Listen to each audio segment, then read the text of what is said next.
I believe my client, they pay me for two things. They pay me first for a mechanism. Mm-hmm. And number two, I give them perspective. You have to understand something.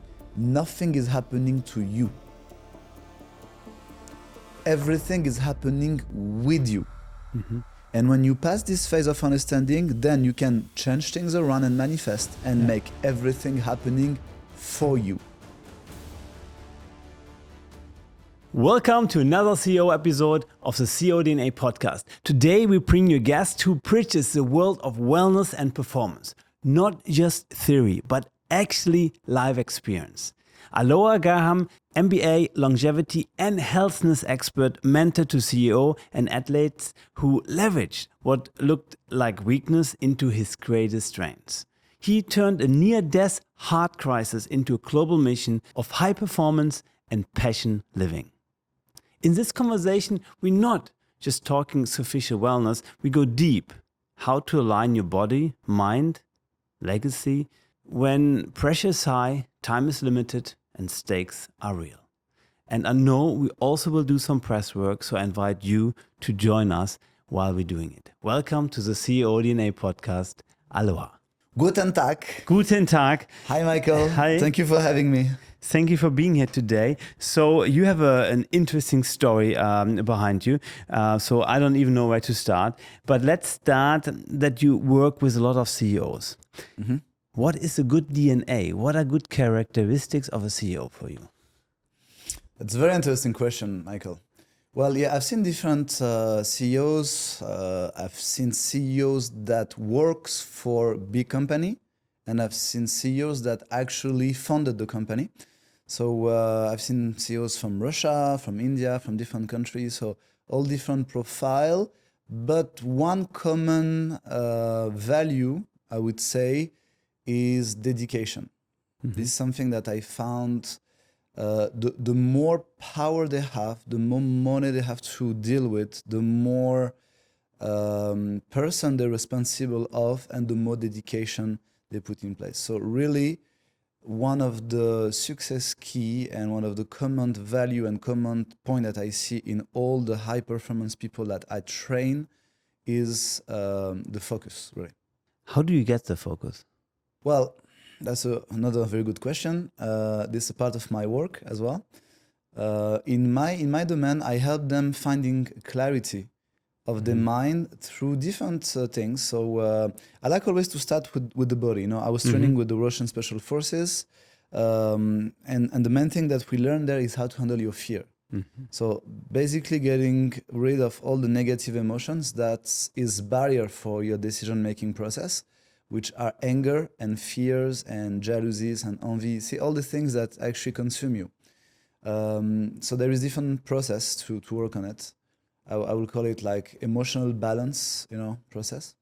What is one way to get your fears away? If some of the listeners say, okay, I always have this fear of investing in, I don't know, or doing some certain things. Mm-hmm. The easiest way and the faster way and pretty much the most efficient way will be meditation, but it's a bad word. A lot of people are scared about meditation because it feels like it's not reachable, it's boring, and I'm not meant for that. And I was myself an entrepreneur. I sold my company 10 years ago, and honestly, before I started yoga, I couldn't hear that. The meditation, I was like, no way. Even yoga, I thought it was something very negative, very boring, something that I don't need. And I figured out that first, it's not boring. Second, something that I needed so much that it became the backbone of everything I do now. You just need to have maybe someone like me who've been there. Mm-hmm. You see, I'm a yoga master instructor, but through my journey, I'm a regular man, Mm-hmm. I didn't have any link with yoga before. I'm a father of 2 kids, I'm a husband, I'm an investor, I'm an entrepreneur. So it's really something that can resonate with a lot of people. Right. So I hated yoga, like a lot of people, before I knew what it is. So that's why my mission now is to make people like me, like everyone, normal people, to see the beauty of yoga and the essence of meditation. So to answer your question, what will be the main focus to start immediately? It's breathwork. Mm-hmm. Breathing it's life. You stop breathing, you die. As simple as it is. So you breathe better, you live better. It's so interesting because I have a entrepreneurship club. It's called the Unicorn Society. And we did breathwork together. And it's shocking what you can do just by breathing. So people had like they crammed almost. Some of them thought tunnel. I mean, you all experience this already because you're now teaching that and do great events about it. But I think for all the listeners out there to understand the power of breathing.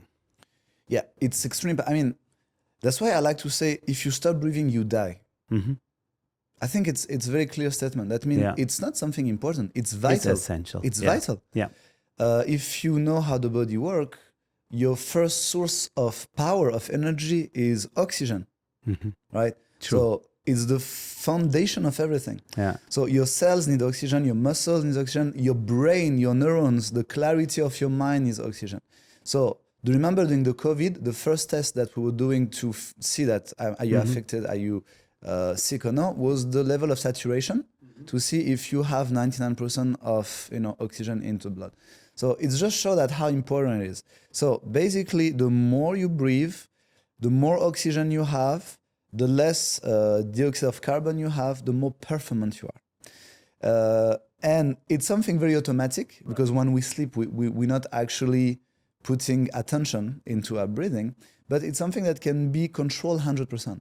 So you have to understand the phases of inhalation, the phase of holding your air when you're full of oxygen, the phase of exhalation, and the phase of holding when you are empty. So that make 4 phases that you can play around.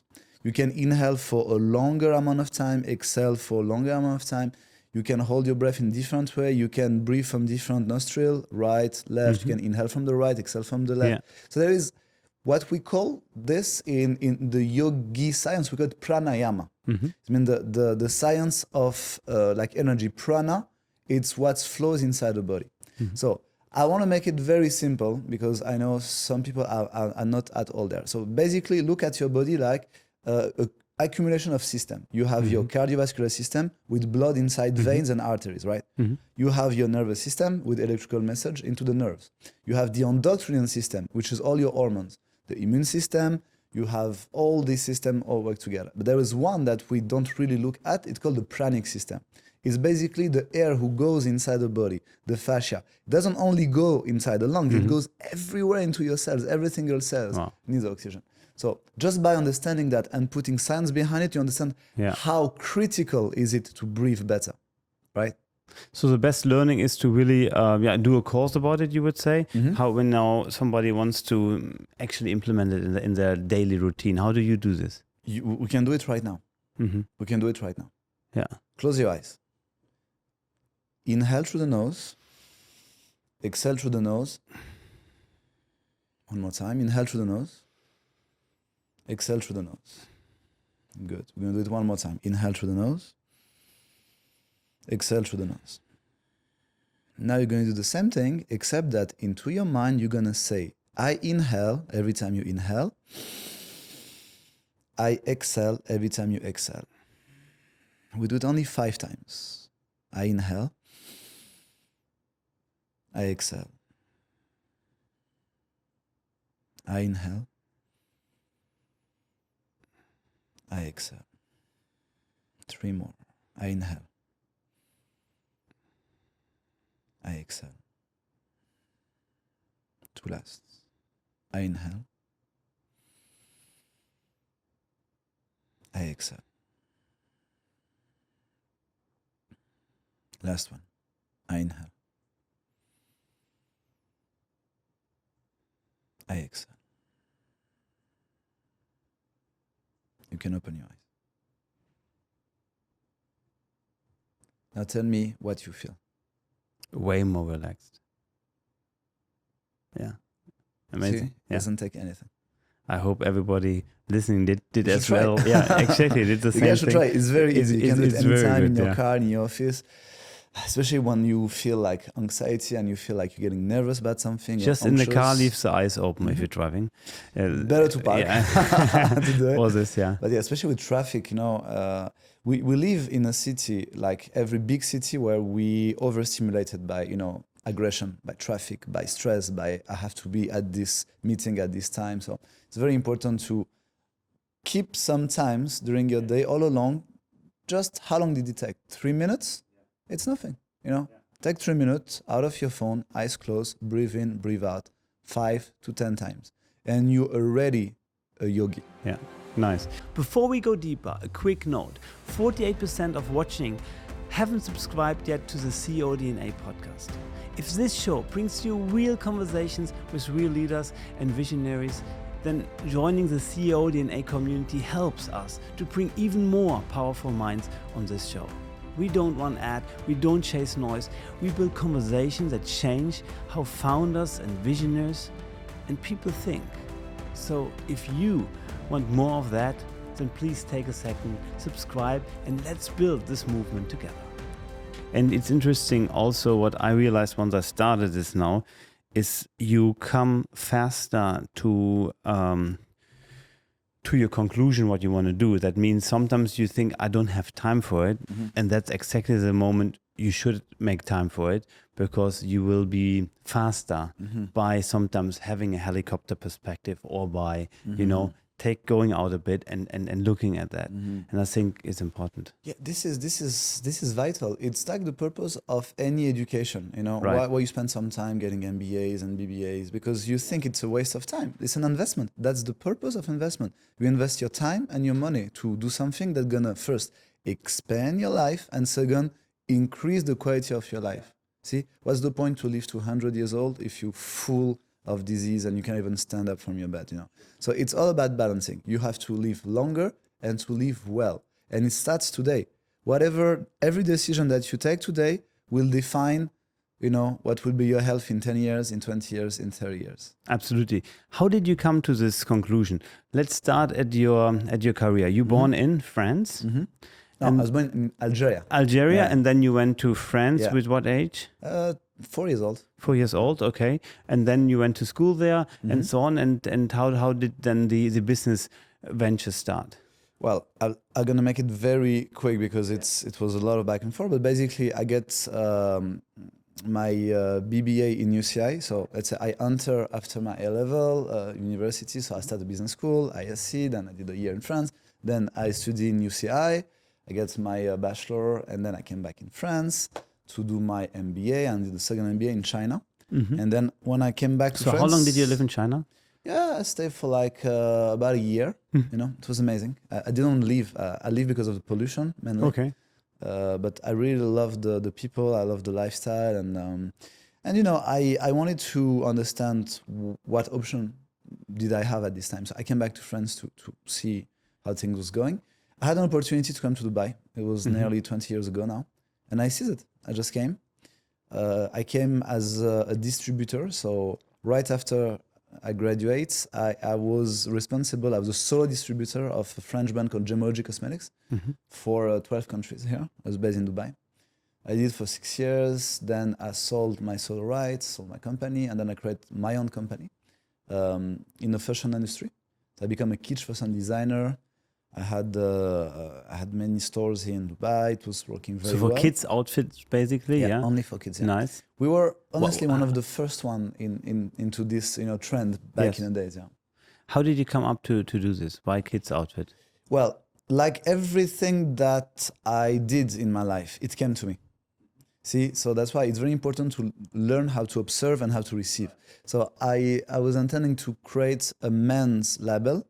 And all the clothes that I was designing, I was making a smaller version for my nephew, right? This is how business starts.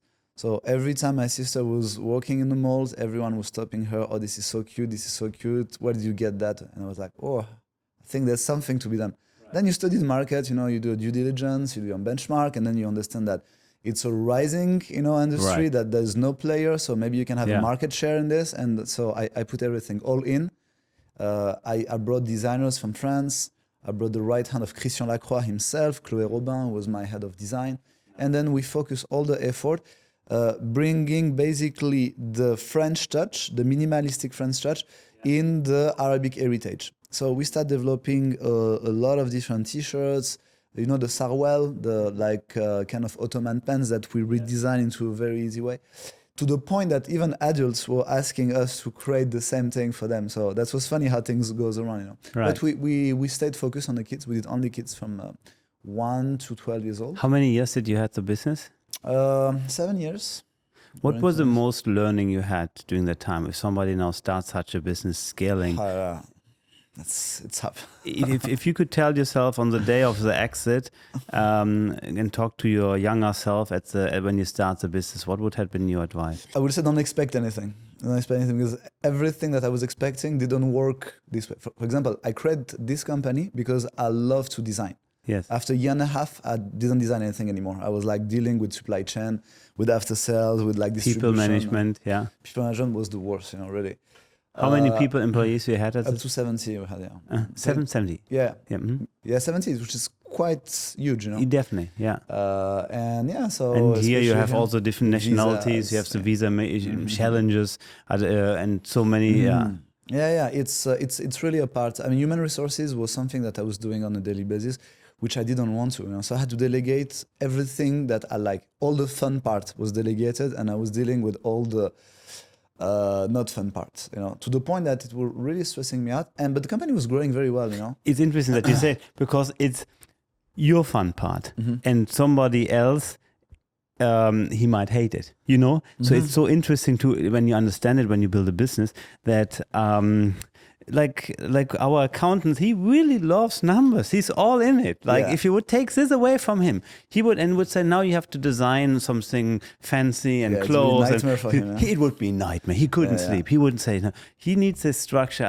He really loves the numbers. And so that I think is important to understand as an entrepreneur. What is your superpower? What is your superpower? Well, I think it's evolving, honestly. But for a long time, I thought I was a leader, because I am in my DNA. But I thought it was my main thing. What means a leader? To motivate others, to create a common goal, to create the vision? Well, not necessarily. Leader to me is someone who's able to manage the finance, manage the people, manage the project. Like, you know, so my MBA was in project management, which is the DNA of leadership. You know, basically you can take any project and you can lead it because you know how to allocate the right resources, the right timing, the scheduling. So it's kind of master planning, you know. A bit like an architect, you know, architect for thing. And lately, there's someone from Russia, someone very well known, to look at the stars and, you know, doing some astral understanding of who you are according to universe, which is something that it's a bit esoteric and something that I don't really necessarily go fully on. You know, I always, you know, like all this non-science approach, I like to look at them from a bit of a distance because it can be overwhelming. You know, you can find answers to questions you don't even wonder. So anyway, so I received it gracefully. And according to this person, my personality, it's not a leader, it's a pioneer. And it rang the bell. I was like, oh yeah, I think it makes sense. See, I came to Dubai 20 years ago. It was very different from now. I was the only one from my friends after the MBA to come to, you know, a new country like this, you know. Right. I was distributing cosmetics, which is something I didn't know much about it. But for me, it was just, you know, a business basically, you know. So whatever you distribute, you just have to understand the industry. Then after 6 years, I stopped and I went into the fashion industry. Which segment? Kids. So it was the beginning of, you know, this area in the industry. So again, I show pioneer spirit, skills. Yes, yeah, 100%. Yeah. What about yoga? See, now, when I sold my company, I started yoga. I didn't like it. I didn't know about it. Now I think I push the yoga to the highest possible point now. Yeah. I'm an advisor for the Ministry of Sports. I work with like a lot of different entities. You do special events. You did on a famous Burj Al Arab here in Dubai, some events, but also other locations. Guinness World Record, like a lot of things about the past 2 years. But it's once again pioneer. I was the first like Arab, French, Muslim man bringing yoga in the UAE and pushing yoga to this, level. So I always want to push more.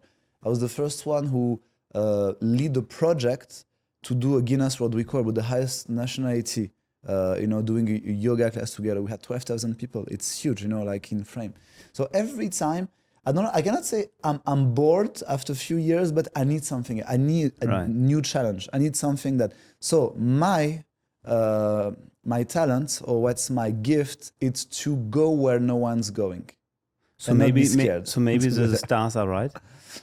Maybe the stars are right. Definitely they are. I don't know if it's just an alignment or a fact, but yeah, it's definitely. It's so interesting when people and who might now listen, some are fully on it believing, some not at all, and some are just in the middle.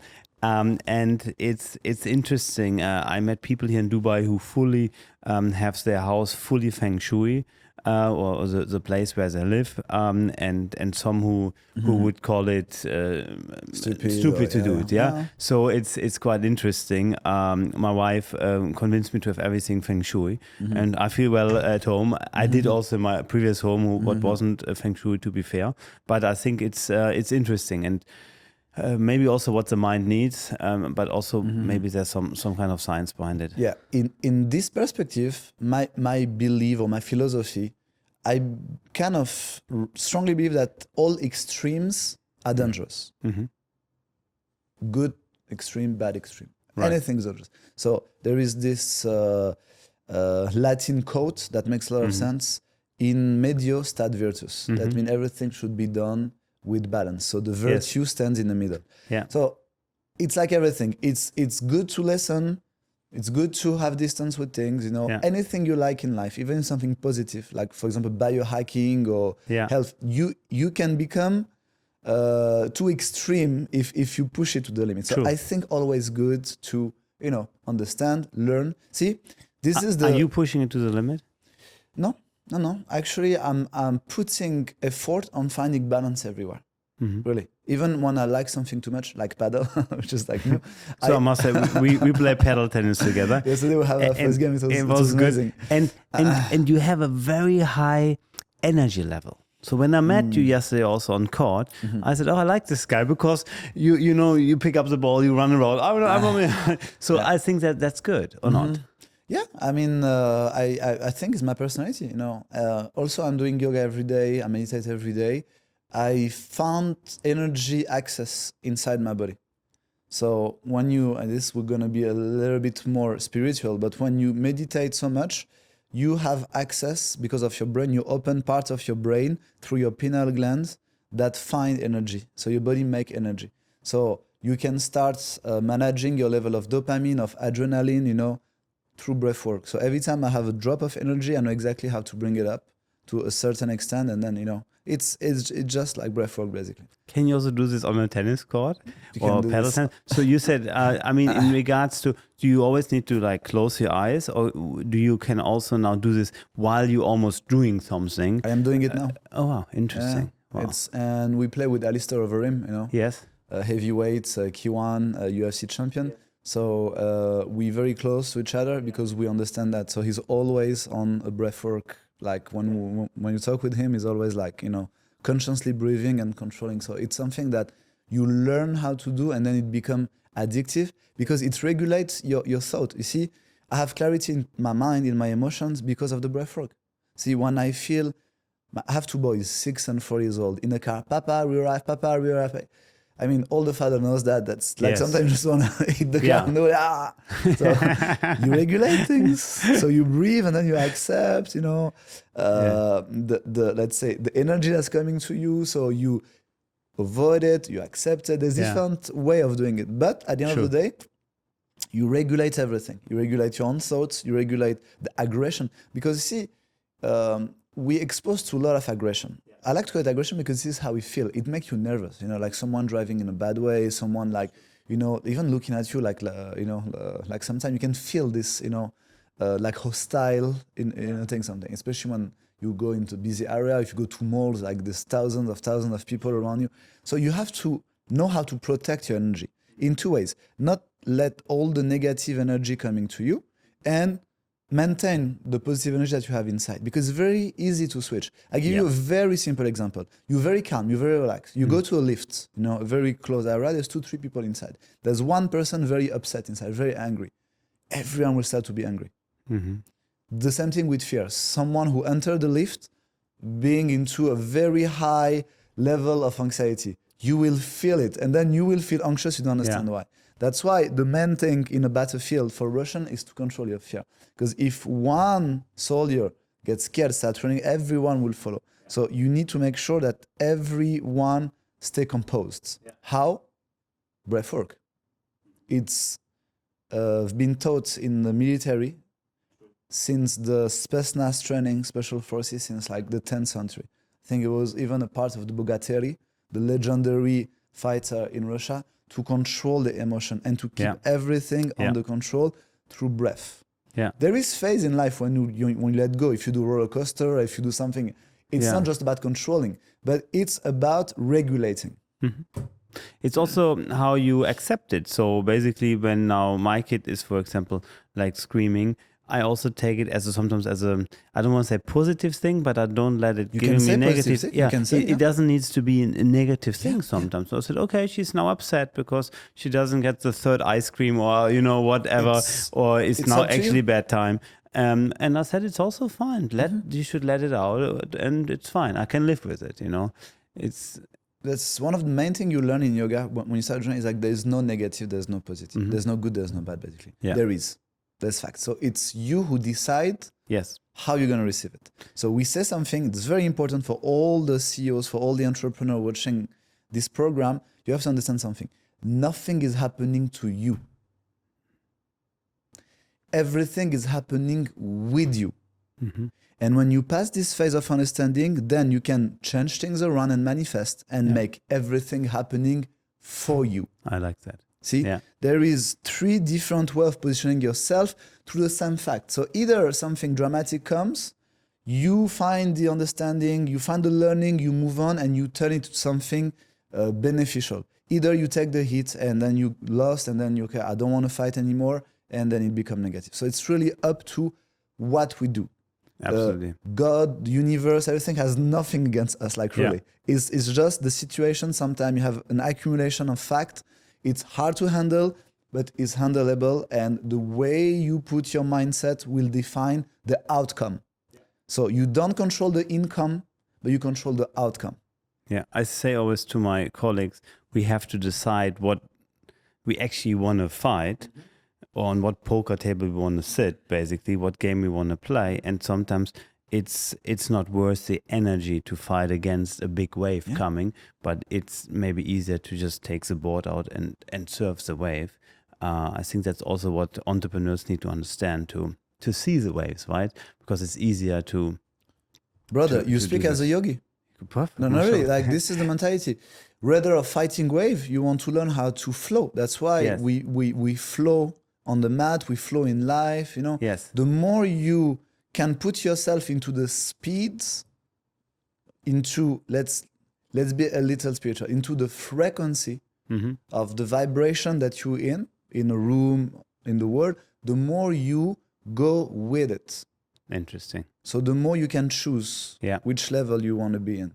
So ultimately, this is the goal of every religion. This is the goal of every human being, to fit better, to understand, to control, to analyze. How did you change yourself as an entrepreneur from the first year to year number 7? Building like something that's in your mind as this clothing company, and then later seeing, whoa, I have now all those stores, I have 70 employees. How was this journey for you as an individual? What did you change? What did you learn here? I think adaptability, it's the thing. Because once again, the initial project was to deal with men's clothes, and then we end up doing with kids. So I would say I've learned the difference between motivation and inspiration. This is something I speak a lot about. I spoke about at Mind Valley. Motivation, when you need to motivate yourself, that means you are late, right? You need too much of active thoughts. Okay, let's do it. I mean, it can be at work, it can be at the gym, whatever. So I don't want to do it. Okay, you have to do it. Sometimes it's necessary, but it's painful very active, exhausting. So you cannot be always behind and always be in a state of you have to motivate yourself. Yeah. So what's the other option? To receive inspiration. So I say receive because every second you have opportunities to meet someone that can change your life, to have an idea that can also change your life, that can change the path, that can improve situation, that can solve problems. But you have to be able to see that. That's the problem. So once again, nothing's happening to you. It's all available. There is abundance everywhere. But are you ready to receive it or are you not ready? So the question is like, how can I be ready? If your backpack, your emotional backpack, it's full of anger, regrets, anxiety, all those negative and heavy emotions to deal with, you will not see anything. If Bill Gates is sitting next to you tomorrow, you won't even notice him, right? But if every day, every week, you empty this backpack, you remove all this BS, and you make space for the positive. Empathy, compassion, intelligence, creativity, spirituality, anything that can elevate you. Then the day you're going to be sitting somewhere and you're going to feel the energy of someone, you're going to start talking with the person randomly. And then you will figure out that maybe the person attracts you with the energy level. And maybe, you know, I mean, we all had this in our life, you know. This is inspiration. Sometimes you will see something, you will say, oh, I've seen this every day on my way to work, but today I understand it differently. So imagine if you can maintain this state of mind all the time. So anything that comes to you, you're like literally living in a matrix. You know, you can appreciate that, you can understand that, you can use that, you know what I mean? So this is how it changed. And this is what I've learned during my entrepreneurial journey. You have to let things come to you because they're coming to you, but you have to be ready to receive them. Very powerful. How did you decide after 7 years, I stop this business now, or I exit it? After you built all these businesses, after you had already all the shops, 70 people, you said, okay, now I'm on my high, I can do still so much, let's counter the world. But you said, no, I think for me, it's now time to leave. Well, once again, I didn't decide. I had some heart issues, you know, that took my attention away. I stayed in ICU for like a couple of days. I was in almost, you know, very bad life of death condition, you know. And I was like, okay, why am I here? Probably because my lifestyle is not good, and probably because I'm doing something that I'm not meant to do, or maybe I came at the end of a phase of this cycle. Anyway, I took the decision this day to stop smoking, to embrace a better, healthier lifestyle. And this is at the same period that I met my wife, and she was doing yoga, and she told me, okay, maybe you should try yoga. I told him, no way. She convinced me, basically, and this is the beginning of the journey I am here today. So I think I reached a point of no return at some point, so I needed something else. And that's why I'm telling you at the beginning, I'm a pioneer. This is what we do. We actually break the ice, we break the fence, we break the barrier for others to follow. And when there's no more barrier to be broken somehow, we need to go somewhere else somehow. So yeah, it was quite natural. And it was, I mean, this is what I see now. Back in the days, of course, I was so stressed, how I'm going to do it, you know. I needed a purpose. It was not really my purpose. So it was a bit from crisis to calling? It was definitely a calling. Like 100%. So after the hospital, you said it's time for me to leave, exit the business. So you found somebody who wanted to take it over, and you said, I go now all in no, I didn't find wellness. Somebody. I didn't know. I just retired, twin bracket, had a good amount of savings. So I was like, okay, now I don't know what I'm going to do, so I will do nothing until I know, basically. And that's why I start yoga for a personal reason, to heal, to understand, and I found a purpose through it. So I understood that my real calling was to find, you know, a way of improving health, of improving mind clarity. And as soon as I started this journey, I felt immediately that I want to share that. So everything I was learning, I wanted to share.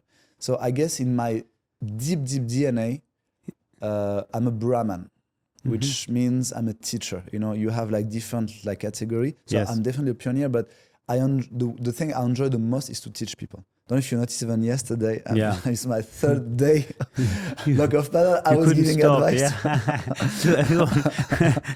because the thing now Around. to all the new ones, you Yeah, know. true, But true. this is what you figure out. So you are here, even if you're beginner, you know. Yeah. There's some people they're gonna be here that you can help, you know. So you can help to lift Exactly. them up. So Yes, by good point. helping them, it will push you here. So Yeah. the more you teach, the more you learn. I True. never learned so much since I'm like teaching. And then the next level, I'm a master instructor. So I teach teachers. So I teach people who have already a strong background and Right. understanding. So because of that, they brought me to the next level.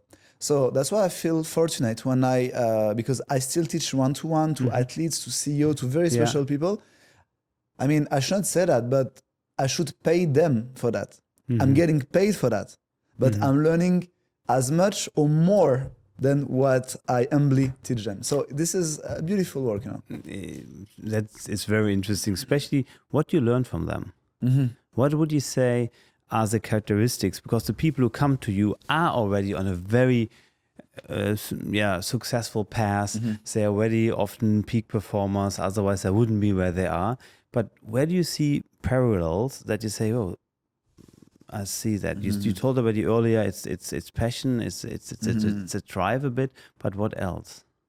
Well, I believe my client, they pay me for two things.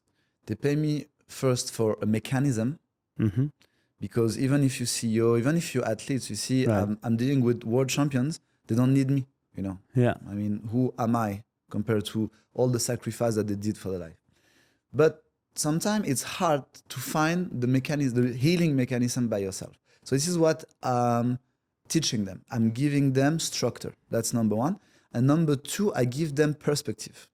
Because it doesn't matter where you are or how you are, it's always good to listen to someone like outside of this universe Right. and someone that been there. So I guess that's why I resonate a lot with athletes and CEOs and people with very high leadership, because I was a leader myself, I was an entrepreneur myself. So I'm not like this coach or like life coach or yoga instructor or PT or like self-defense instructor, like all the things that I can teach.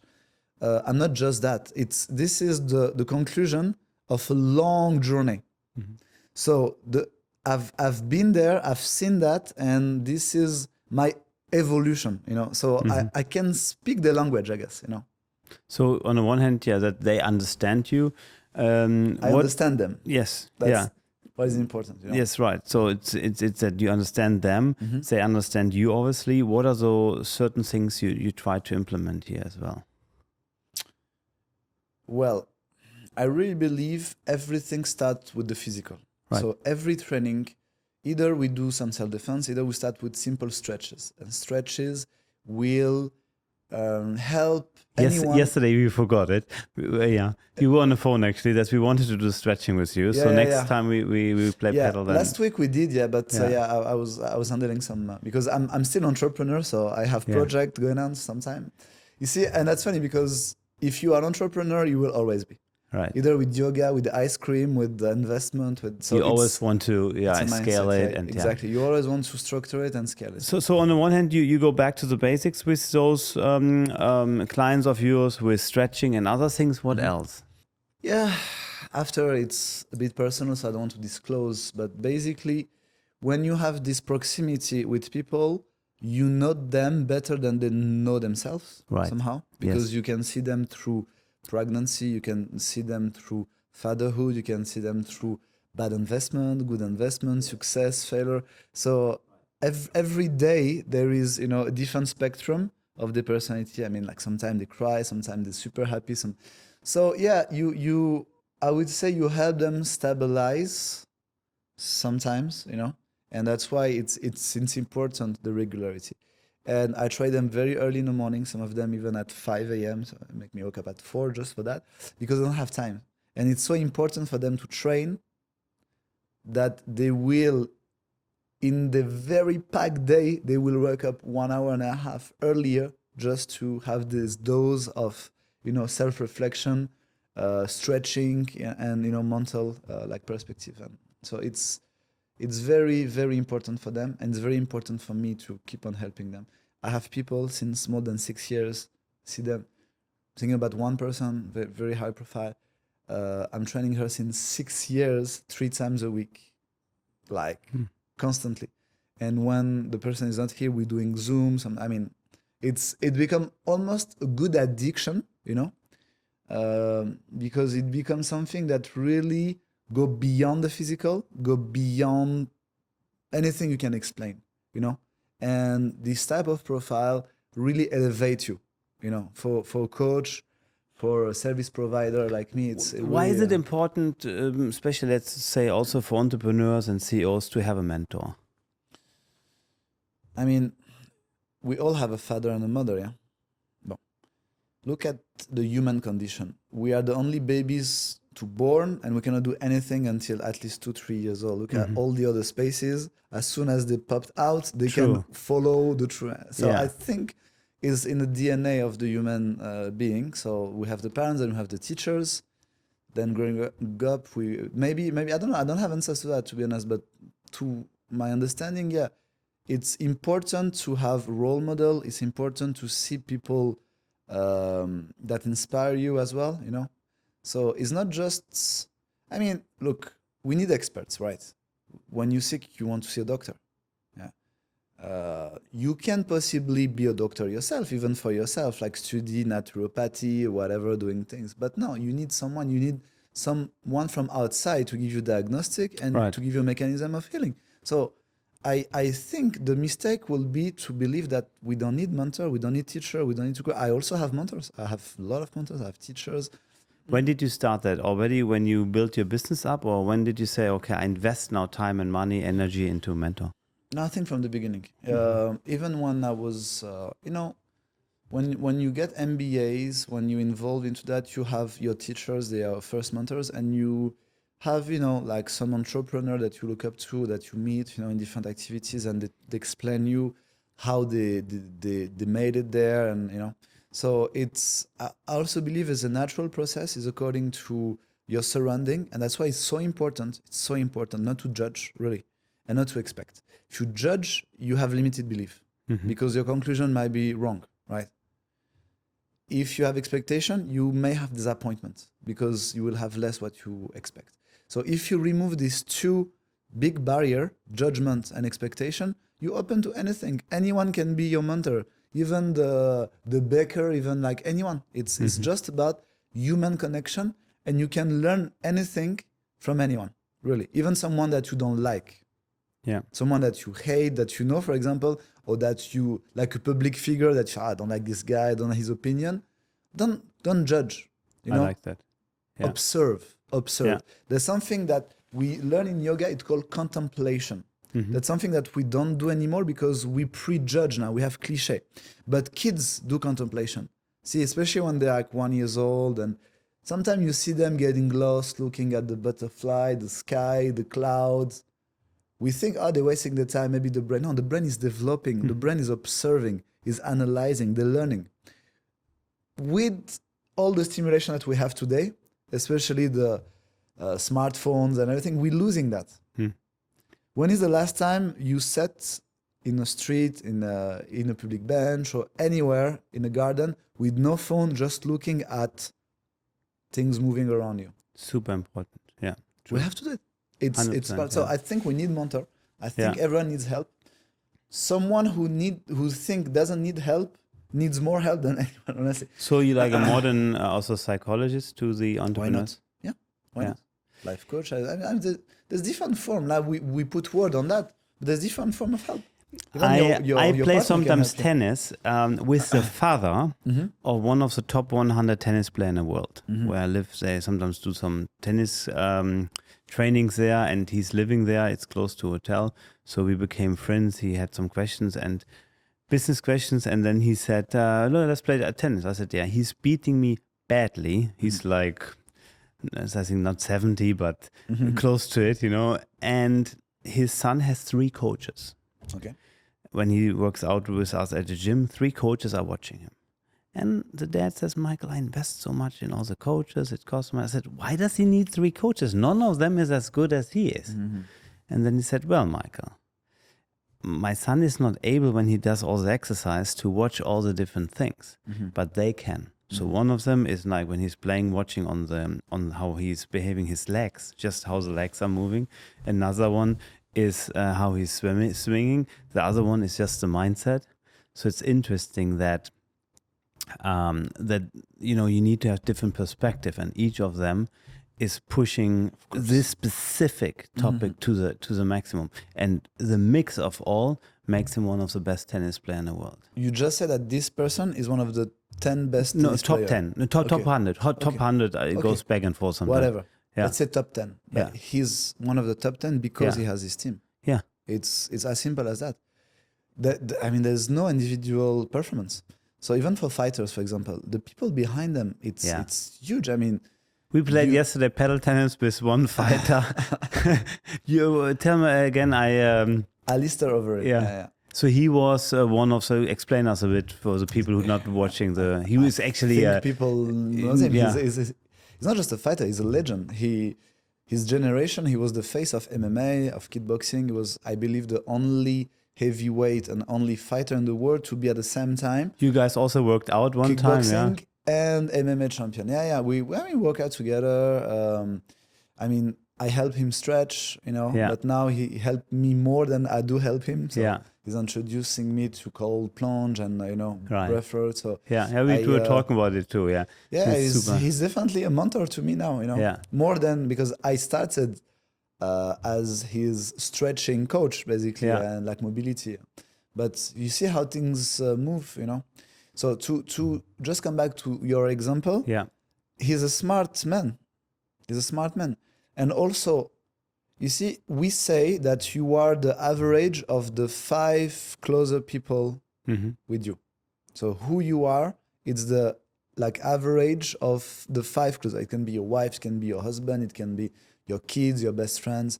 So when you're an athlete, you want to be surrounded by 4 to 5 experts that know, that observe, that don't judge, and that are committed to push you where you cannot go alone. And this is very important. True, but also what I learned is how important it is to learn from all the different angles. I can learn from you maybe lots of things about mindset, another person about how to gain muscle weight, another person about, and that's also in business. I think so important to understand what can and do I want to learn from all the different individuals, because everybody has different skills that brought them there. And that's why online training is so popular. You know, because all these mentors, Tony Robbins, and just to name him, but there is like 100 and 1,000.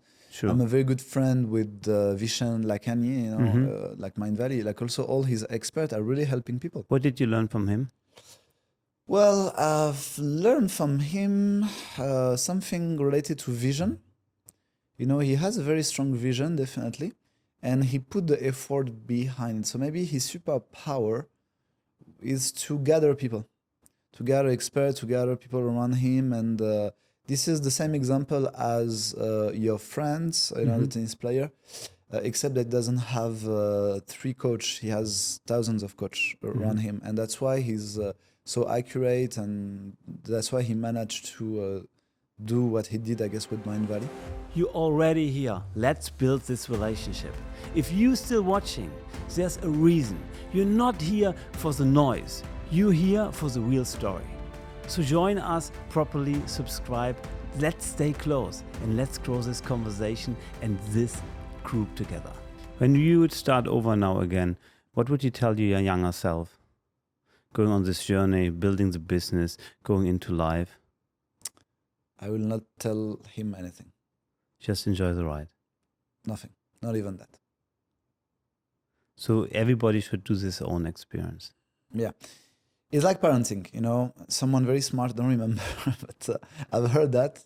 I think it's like pedopsychiatre who said that about kids. There is 3 positions to deal with your children. You can be in front of them, you can be near them, or you can be behind them. There's only one correct position. It's to be behind them. If you're in front of them, you will cover the path. You cannot find their own path. They have to find it. If you're next to them, you're gonna distract their choices. Right. Behind, you will do what a parent needs to do. You're here to support, but you're also here to let them do mistake, to let them discover, to let them understand. Right. If they fail, you are here. If they need support, they can turn around, you're here. So I would say it's the same thing with everything, with coaching. That's why something to tell to my younger me, I'll say I'm behind you. Mm-hmm. You know, Nice. I'll support you if you need. Yeah, I think that's also very important to let them go. I started my first business when I was 16 in Germany, and everybody was laughing at me, like my neighbors, my friends, because I said it's not normal. I registered domain names, and then I went to the local government and registered my company, and then said, "No, you're too young. You cannot do it." Ha ha ha! How funny. I remember 15 minutes I came back with my dad, God bless him, in my hand and said, well, he will sign for me. And then I get my company license. So he was behind you? And he was behind me. And whatever idea I had in my whole life, everybody might question it or were laughing about it. My parents always said, if you want to do the PhD, he will do the PhD. I think that's important. You live almost like now a little bit longer even in Dubai for over 20 years. Yeah, almost. Yeah. Dubai is like developing in the last 20 years like crazy. So for people who don't know it, it was really all sand. And now I think it became one of the most innovative, pioneer and interesting city in the entire world. What did you learn in the 20 years from Dubai? Well, I still feel I just arrived in Dubai somehow, because the particularity of Dubai is like keep on growing. There is always new people coming, people leaving. There is a big turnover on project as well. I've learned that everything is possible. Because honestly, 20 years ago, I mean, we had different phases. Even I remember when they were running to get the expo. Yes. Everyone said, no, it's bad investment, you know, they will think, like they'll go down. And I mean, I think Dubai proved wrong everywhere. Yeah, big time too. Yeah, in terms of real estate, when they build the Palm as well, oh, this is madness. Now it's true. One of the most exclusive piece of landmark in the world. Yeah, it's incredible. Also the Burj Al Arab, by the way, there's a story that people want His Highness Sheikh Mohammed to build the Burj Al Arab. At this time, when I came, it was the famous hotel in the world, built on an island, and they said it will never ever return of investment will never come because you cannot get the money back that you invested in this building. And he said no, it will be fine. And just 1 year after, he said just the marketing that gave him this project that the entire world now talks about, the Burj Al Arab in Dubai, brought more to than this building ever could cost. Everything, even Burj Khalifa, yes, like all course. the projects, True. even the Ferry World, even I mean, all the projects. Every time, people were saying like, it's not gonna work, and then it's working better than expected. So why? There's a question why. Exactly. So I think, you're an investor, right? So I think the vision of the leaders here, they move almost like, not they're managing a country, but more like a private equity fund, So with the three key of private equity, key number one is the capital ready. So you need to be able to convince investors, right? Not just your own money, but people that believe in a project and want to be a part of it. That's number one. Number two will be the deals. So here will be the project. So source, create interesting, profitable deals. That's the key. Third will be the team, the people. So if you don't know how to do it, surround yourself with experts. And this is what's happened here. That's why UAE has the best experts in the world for this, for that, in healthcare, in investment, in AI. And so it's first the vision, and second, the right implementation. So I believe a lot of countries should be managed this way, almost like it's a private company that protects the employees, which in this case are the citizen, rather than just having some ideological decision that can actually hurt citizens, create barrier for the development, and put them in such a depressive state when they don't believe and they cannot be proud of the country. In this country, in the UAE, some people are not from here and they're proud of UAE much more that they could ever be proud of their own country. And this revealed a global, I would say, problem in the system where Dubai can lead by showing that it's possible. Yes. And everything that you do for people are grateful and people are pushing for the success of your country itself. So yeah, UAE definitely what it is now as a country on a diplomatic map and what used to be 10 years ago or 20 years ago or 30 years ago, it's incredible. It's incredible. It's a good example. I can just underline that after 18 years in Dubai, 20, I think that was the biggest mind shift what I personally had, just seeing the development of Dubai and understanding always to pushing a little bit more. Some years ago, the airport in Dubai was okay, but in Europe or Germany, airports was actually quite better. But nowadays, to compare it, I must say, wow. 2 days ago, I actually had something stolen. I mean, you have everywhere in the world nowadays good and bad people. And it was given back to me, and I'm getting now emotional on the same day. In the morning, the security told me, the police here, the CID, we will give it back to you tonight. And on a night, and he became now a good friend of mine and watching the podcast. I'm not saying the name because he asked me, but Captain, thank you. And the entire team it was given back to me. And it made me so proud. And also going to the police station and they offer you coffee and tea and water, you really feel like we are here to serve you, he said. And when I go to Europe, I fortunately don't have the feeling sometimes. I didn't have to go to the police station sometime, but if I whenever I recall when I have to go there, it was a different feeling. And I think that really makes me feel home here and proud to be part of building the story of Dubai. Yeah, it's, let's say, I think Dubai is taking full advantage of the fact that there's so much people, 100 Right. million countries, 6 million people.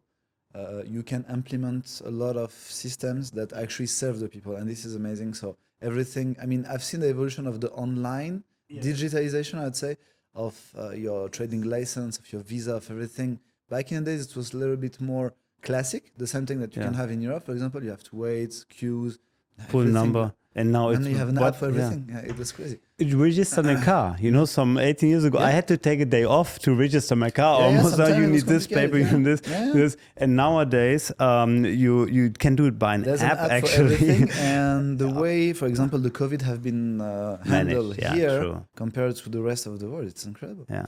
That's why it's really a blessing to be here. I'm happy. I saw this potential. That's as you also did as well long yes. time ago. People said you're crazy to go in the Middle East. At this time, there were, of course, even more wars around Iraq war and other things. They said no, don't go there. But I think it's also important for an entrepreneur to two learnings. One, to see that in advance, and the second thing is also to adapt and always get better. Also myself, but also Dubai. I would say, to be completely honest, that it really depends of the people and the country. There are some people who will be happier maybe in Europe, some people will be happier in Bali, some people in Miami, Yeah. It's really depend what you resonate with. Like Dubai resonates with me, very well, especially the evolution of Dubai. Yes. Because when I started well-being, it was not a well-being place at all. So it had a reputation to be a bit superficial and, nothing too deep. But now it's one of the most advanced well-being biohacking place in the world, because they had this vision to attract the greatest experts, and people feel good here, and actually you feel safe. Your investment is safe. You can learn a lot. I remember it was very hard before. The education system was not as good as now. Now it's one of the best in the world. It's incredible. You see how many centuries it took Europe to be where they used to be, and how many years here. So it's really has to do with, do you resonate with this? Maybe I would say Dubai and UAE in general, it fits with ambitious people, people who are also ready to work hard, because it's not just easy. It's actually very, very hard. But everywhere is hard. So better to fight for something. Here, if you make it, you're happy, because everything, all the door can be open for you, and it will give you opportunities that unfortunately we don't have anymore in Europe. There is some other type of personality who will fit better maybe in old Europe or in a more chill Thailand. So it's not. And once again, it's not about judgment. It's just about 100%. I like resonating. You know, Yeah, like some and people are everybody happy. should decide for Fine. Of themselves, course, of course. find the mix, and maybe it's also that now our age group is, it's also now the right time. But again, I also love Europe, and every time I also go to Germany, I love it. It's just certain things that you appreciate, and one of the things were with the police, the experience I had. And I think it's also about you have everywhere good and bad people. It's also who you have around your circle, right? There's not good and bad people. Oh, it's not. Okay, help me. There is good action and bad action. Right? Good It's action, positive right. action. Yeah. Because, I mean, to be on the the spiritual part, I believe every human is good, and unfortunately, some people sometimes they can do mistake. They can actually be misled or be in a wrong path. But everyone can improve, and everyone can get better for themselves. Everyone can get better for others, and that's the work of a nation. It's to make sure that everyone kind of look at the same direction and have a common project. And I guess this is the big discrepancy with the rest of the world. People are looking in different directions. So everyone is pushing to the left, to the right, to the center, and yeah, it's create a little bit more chaotic, places than here. Everyone is thrive towards, success, ambition, development, self-development, investment, big project, and that's why it's for all the young or not young, ambitious entrepreneurs. I guess Dubai is a great place to Sure. to move on and to You grow. definitely had a great experience and journey here. What do we see from you still in the future? I don't know. So you continue, let yourself lead now. With you spoke at Mind Valley. You had some records, special events with wellness and yoga. Yeah, I don't know. I would say I'm coming a bit to a new cycle, I would say, new Okay. things. I may be moving more towards investment now, working on finding capitals to develop a project, always into the sports, well-being, and longevity area. Nice. But I will be more looking towards this direction now. I guess it's the natural evolution of what I'm doing after 10 years of expertise now, to do more consultancy and more advisory for entities bigger than myself, so we can lead and impact more people every time. I like that. Allaoua, thank you so much for Dankeschön. letting us into your world and giving us so much wisdom. I highly appreciate it. Thank you. Thank you, Mike, for having me, Thank you. and we'll see you on the paddle court. I'll see you on a paddle court for See sure. you. Before you go, a quick note to all the entrepreneurial listeners out there. If you're looking for a reliable and efficient way to scale your online business and payments, I highly recommend checking out Kloep.com. It's designed to streamline your processes from payment processing to customer management, all in one platform. Whether you're just starting out or you're looking to scale up, Kloep provides the tools you need to succeed. Visit Kloep.com today and see how it can transform your business operations. Dive in and start optimizing your sales processes now.